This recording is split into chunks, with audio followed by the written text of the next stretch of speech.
Le 10-11, Lise Goodman. Radio J. Cette semaine, à l'UEJF. Lise Goodman. Radio J. Et cette semaine, j'ai l'immense plaisir d'accueillir Youssef Murciano dans le studio de Radio J. C'est suffisamment rare pour être hyper apprécié. Je me sens mal. Non, que bonjour. ce soit assez rare. Non, Bonjour. mais ça le sera plus souvent Exactement. maintenant. Voilà. Merci Youssef, en tous les cas, d'être là. Beaucoup de sujets à évoquer. On commence par Rima Hassan.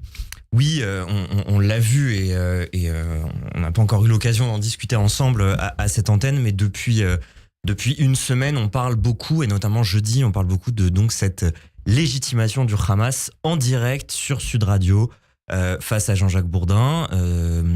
Rima Hassan se permet en fait de prétendre devant des centaines de milliers d'auditeurs que l'action du Hamas est légitime aux yeux du droit international.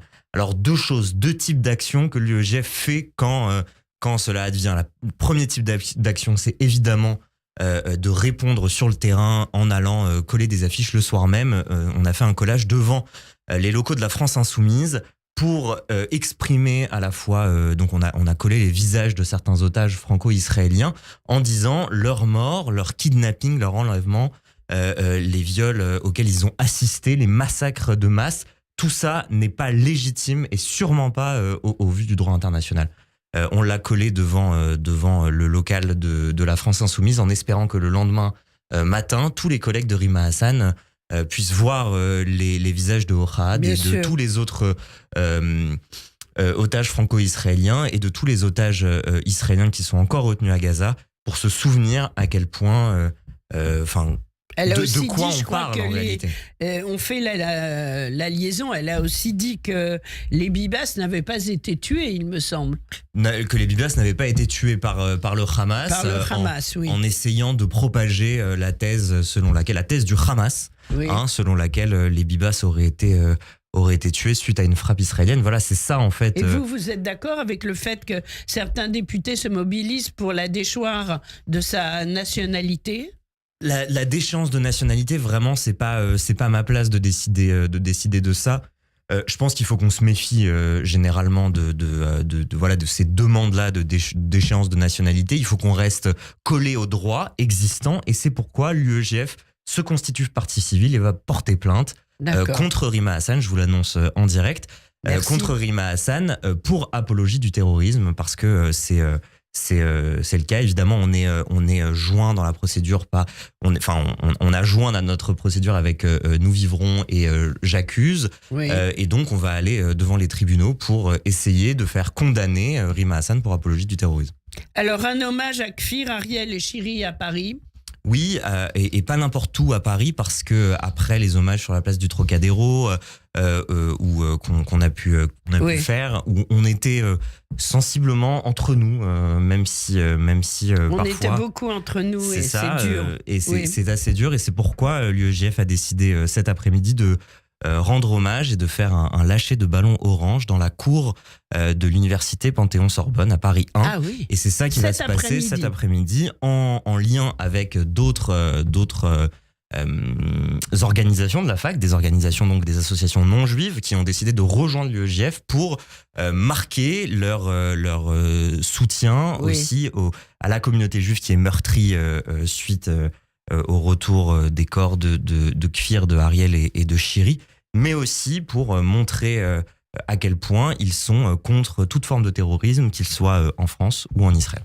Donc ce sera cet après-midi, on aura les vidéos évidemment en direct, c'est très important et c'est un joli soutien très très symbolique. Alors le 8 mars arrive à grands pas, et avec elle cette manifestation de femmes dont on parle déjà beaucoup, qu'on commente. Qu'en est-il au niveau de l'UEJF ?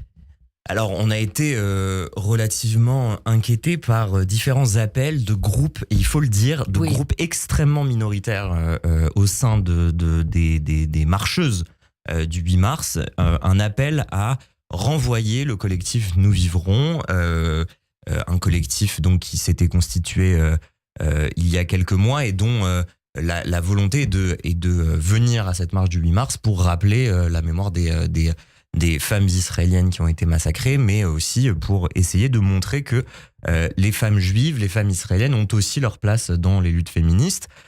Et donc il y a un appel qui ressemble beaucoup et qui m'a fait penser beaucoup à ce qu'on a pu croiser dans les universités depuis le 7 octobre, un appel à faire sortir les sionistes de leur lutte ou à faire sortir les sionistes de nos facs. Et voilà, donc on est face à une forme de fascisation des juifs depuis quelques mois, une forme de fascisation qui ne vient pas de n'importe où.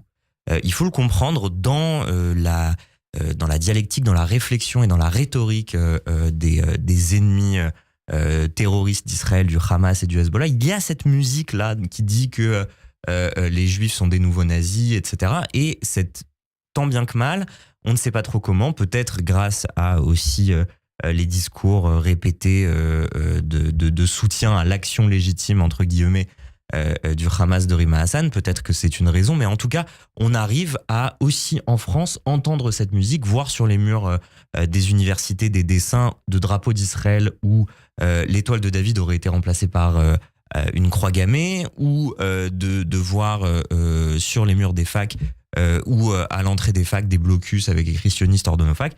Et aujourd'hui, sur les réseaux sociaux, partout, des collectifs minoritaires qui appellent à empêcher des juives de participer à une manif féministe. C'est extrêmement inquiétant. Et je pense qu'on fait face à une sorte de nouveau négationnisme, finalement, où les juifs seraient les nouveaux nazis, où il y a une complète inversion de l'histoire. Exactement, de la problématique. Les victimes deviennent les bourreaux. Enfin voilà, on est évidemment dans cette rhétorique-là, et ça nous touche particulièrement au quotidien dans les Bien universités, sûr. dans les luttes féministes et ailleurs, partout, cette nazification des juifs contre lequel on doit se battre. Alors nous vivrons appel à un grand rassemblement. Ce sera donc samedi. Vous pensez qu'il y a des risques, que ça va être chaud, qu'elles vont pouvoir défiler ? J'espère vraiment qu'elles vont pouvoir défiler. J'espère que ça se passera dans le plus grand des calmes. J'espère aussi que les organisatrices de la marche vont accueillir favorablement Nous Vivrons et chaleureusement aussi. Voilà, c'est ça aussi sur lequel il faut travailler, mais oui. Au-delà de la possibilité ou non pour Nous Vivrons de marcher, on voit qu'il y a vraiment une forme de raz-de-marée de cette idée-là de la nazification des juifs et c'est profondément inquiétant. Tout à fait. Alors, pour parler de quelque chose d'un peu plus léger, Purim arrive à grands pas et vous organisez une très belle soirée étudiante, évidemment, comme tous les ans. Évidemment, on vient de malheureusement, je le dis là, on a eu une demande extrêmement forte pour la soirée, donc en Bien fait sûr. C'est déjà complet. Non, c'est pas encore complet, mais on a fait passer, on a augmenté le prix de 5 €. C'était la place était à 15 € depuis le lancement et elle passe depuis hier soir à 20 € et elle passera dans quelques jours à 25 € si on continue d'avoir une telle demande. En tout cas, ça promet d'être une soirée exceptionnelle et je pense qu'on a besoin de ça aussi. On a besoin d'être danser ensemble. Voilà, de danser ensemble, de se retrouver et c'est pour ça qu'on est vraiment très heureux de continuer, de perpétuer cette tradition de la soirée de Purim avec nos partenaires Israël Expérience et Taglit. Voilà, on est vraiment très content d'avec eux organiser cette soirée. Ouais, super. Alors, donc, si on se résume, donc cet après-midi dans la cour de la Sorbonne, mais c'est pas ouvert au grand public. C'est pas ouvert au grand public, mais c'est ouvert à tous les étudiants, juifs et non juifs, qui ont envie de rendre un dernier hommage étudiant à Kfir, Ariel et Shiri. Il y aura des discours ou juste un lâcher de ballon ? Ça va être un hommage assez solennel. Oui. Je pense qu'il y aura une rapide prise de parole et puis un lâcher de ballon. Voilà, donc ce sera cet après-midi dans la cour de la Sorbonne. Vous serez là également, bien sûr, vous serez là le 8 mars, je pense. Évidemment, enfin, et avec l'UEJF sera là, quoi. Avec cette idée-là d'espérer que ça se passe au mieux et d'aussi avoir des paroles officielles, majoritaires, rassurantes, qui aussi renverse cette idée qui circule, que les juifs ne seraient plus bien accueillis dans certains milieux en France. Exactement. Merci beaucoup d'avoir été avec nous, Youssef Murciano. On va sur les réseaux de l'UEJF et on vous retrouve la semaine prochaine, même heure, même studio. Merci d'avoir été avec nous. Merci, Lise. Au revoir.